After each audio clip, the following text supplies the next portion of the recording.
Workplace bullying is real. 1 in 3 people admit that they have been bullied at their workplace. So if you feel like your work environment is toxic, the culture is toxic, that you're always walking on eggshells, trying to defend yourself, trying to justify every email that you sent or every conversation that you had, or not knowing which email or which conversation will lead to somebody being rude or condescending to you or taking credit away from you, you are probably being bullied at your workplace. And in today's video, we're going to talk about steps and strategies that you can use to combat bullying, to take back control and preserve your mental health. Before we get started, a reminder to 95% of you who haven't yet subscribed to my channel to do so now and click on the notification bell icon so that you can be notified every time I release a new video on career development, self-development, and productivity. I put a lot of effort in creating these videos, and your subscribing means the world to me. And now that we have you subscribed, let's get started.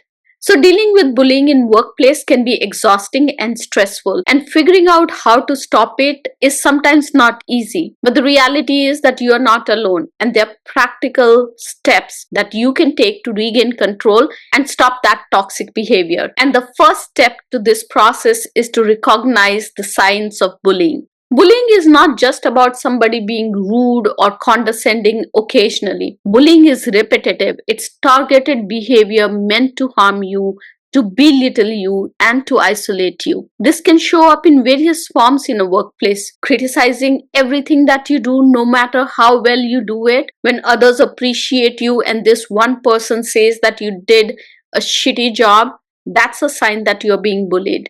Excluding you from important meetings or from social events, spreading rumors about you, creating a narrative about you that's not true, and taking credit of your work or sabotaging your efforts. All these amount to bullying. If you consistently feel that you're being put down, you're being humiliated, you dread going to work because of someone's behavior, if you wake up every day with a pit in your stomach before you go to work, it is a sign that you're being bullied or you are in a toxic work culture. And here is one thing that I want to talk about and don't want to ignore it. And that is that someone who is bullying you can be extremely nice to other people in an organization.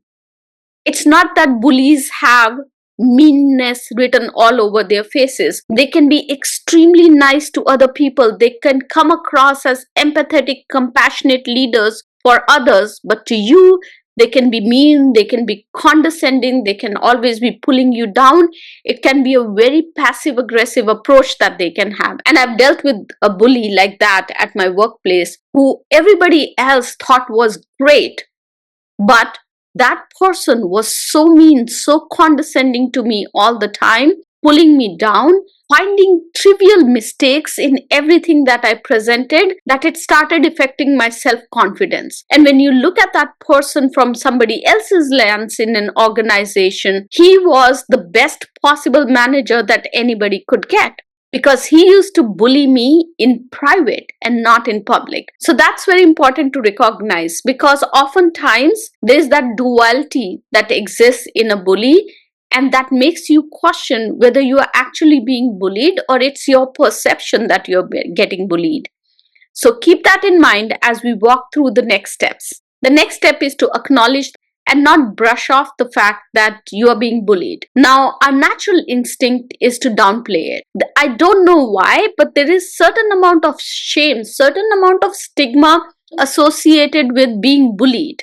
And it should never be the case. There's often this instinct to say, maybe I'm overreacting. Maybe it's not that bad. But here is the thing. If someone is making you feel small, anxious, or powerless, if you have a pit in your stomach every time you think about interacting with this person, this is bullying. Acknowledge to yourself that this isn't normal. It's not okay. Workplaces are not supposed to be toxic. The culture is supposed to be welcoming so that everybody can bring their best to the workplace. It's not about feeling sick, feeling bad about every conversation that you're going to have with a person. So once you admit that you are being bullied, you can start figuring out what to do about it. Until and unless you agree and you tell yourself and acknowledge to yourself that you are being bullied, you will never be able to confront the bully. You'll never be able to take the next steps to take the power back. The next step is to start keeping notes. Now, this might feel awkward to you, but one of the best ways to protect yourself is to keep a record of what's happening. You don't need anything fancy. You can just jot down the details when something happens, note the date, note the time, what was said or done, whatever you can remember about the situation, and who was present, who was around when that happened. If nobody was around when that happened, it's okay to write nobody was around. That doesn't negate the fact that you were being bullied. It's just that you were bullied in private and not in public. Now, there are two reasons why it's important for you to document that you are being bullied. One is that oftentimes in this journey, because bullying, once it starts, it takes time to put an end to it. It won't be immediate. You will have to spend time to stop it, to remove yourself from that toxic environment or toxic situation. And during that journey, there'll be many times when you'll feel like, maybe this time it wasn't bully, or maybe I'm overreacting. Maybe if I would have rephrased my conversation, my email, this person wouldn't have bullied me. Well, that's not true. And that's never the reason why somebody should bully you. So when you have this record available, this solidifies the fact for yourself that you are not overreacting, that you are not being bullied for something that you lack.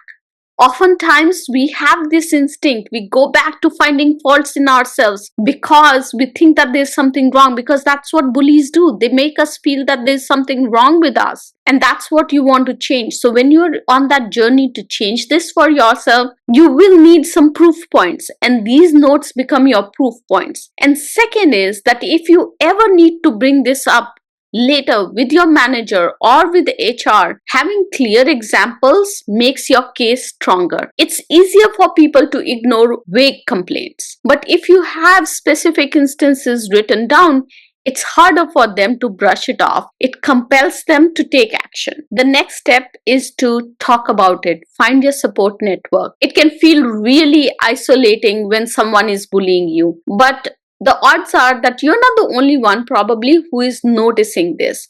Talk to someone whom you can trust. It can be a colleague at workplace, but if you don't have that kind of culture or support system at your workplace, talk to a friend, talk to your family, talk to mentors. It's important that people around you know what you're going through so that they can support you. Now, this support can be in the form of providing you advice on how to deal with the situation, but it can also be in the form of confidence they give you about your self-worth, so that you do not feel like you are lacking something and that's why you are getting bullied. So how do you share this with somebody at workplace? You could say something like, I've noticed that this person is extremely rude and condescending to me in conversations, and this makes me feel uncomfortable. Have you noticed that too? Or if somebody takes credit for your work, you could say, I've noticed that this person is taking credit for the work that I have done. Did you notice that too in today's meeting? By doing so, you're not only confirming on someone else's behavior, but what you're also subtly doing is bringing others' attention to how this person behaved with you in a particular setting. And now the most important step, which is to set boundaries with the bully. Now, this step is tough, but sometimes addressing the bully directly is the quickest way to make it stop. So you don't have to be confrontational, because you can achieve a lot by just being calm and assertive and letting them know that their behavior is not okay. The goal is to let them know that you are not going to tolerate the way they have been behaving with you. For example, you could say something like, I've noticed that you have been interrupting me a lot in the meetings, and I would really appreciate if you can let me finish my thoughts. Or you could say that it makes me really uncomfortable when you make jokes about my work. It builds a false narrative around my work ethics and makes me feel really uncomfortable. So I would like you to not make any jokes about my work. Oftentimes, bullies will back down when they see that you're not going to quietly accept their behavior anymore. Most often, bullies are not expecting you to confront the situation calmly. They are either expecting an outburst or they are expecting that you will be quiet and keep accepting their behavior. So when you stay calm and set the boundaries with them, they're taken aback. They're not prepared for this kind of situation. And that's what you're going to do by setting these boundaries. It's okay to set these boundaries in front of others as well. So if the comment is made, if the joke is made in front of others, it's okay to set that boundary in front of others. Bullies hate being confronted in public. So when you do it in public and when you do it very calmly, expect that the other person is going to either provide a justification or say sorry to you. In both these cases, you have achieved your goal of setting boundaries. When you address situations like this and when you set boundaries with your bully, come back and make sure that you document that as well. Because more often than not, this one time setting boundary is not going to help. If bullying continues and you've tried to handle it yourself, it's time to bring your manager or HR in. This can feel intimidating, but remember that HR is supposed to create a safe work environment. I know HR doesn't always live up to that, especially if your bully is in the position of power, but you have the right to raise the issue. Here's a great way to frame that conversation. I wanted to bring a concern that I've been having with person XYZ. I've tried addressing it with them directly, but it is continuing and I feel that it's affecting my productivity and how I show up to work every single day. Share your notes, share your examples calmly. This will show how serious you are, and the fact that you have been documenting everything helps HR with taking the right action. Now, if you're nervous, practice it a few times with a friend before you feel confident. You can also do it in front of a mirror if you don't have a friend with whom you can practice. Now, bullying at work can affect your mental health. It affected my mental health in a big way. So what you want to do is you want to focus on what you're good at. Remind yourself of your strengths. Try to focus on tasks at work that make you feel capable, make you feel valued. Focus on the tasks that you do outside of work to support the community, to support your industry. That brings a lot of value and purpose and helps you keep your self-confidence and your self-worth intact, which is very important in situations like this. Now, if nothing changes despite all this, because there are times when nothing would change despite all these efforts, you still want to be in a position of power. Ask yourself the tough question: is this the company that I want to stay with? Is this the culture that I want to be part of? Is this job worth it? It's okay if you need to move on. Remember that the courage is not just in staying and dealing with the situation. It's also courageous to be able to say that this battle is not worth fighting and I'm going to quit now. Sometimes the best way to stop being bullied is to leave the environment where it's happening. Your well-being is so much more important, plus taking control and finding a company and a job where the culture is great can be incredibly empowering. Now, while you are in the process of finding this new job or trying to stick it out in your current job, if bullying continues, you have a legal recourse, especially if it's based on a bias like race, gender, or religion. So these were the steps that you can use to stand up for yourself, get the right kind of support, and regain control in a situation where you are being bullied. Remember that you deserve to feel safe, you deserve to feel respected, you deserve to feel valued in your work. Whether you resolve the issue directly, escalate it, or move on from a toxic environment, the choice is yours and entirely depends on the situation. But in no point during the process, you should feel helpless or lose control. And that was the goal of this video today.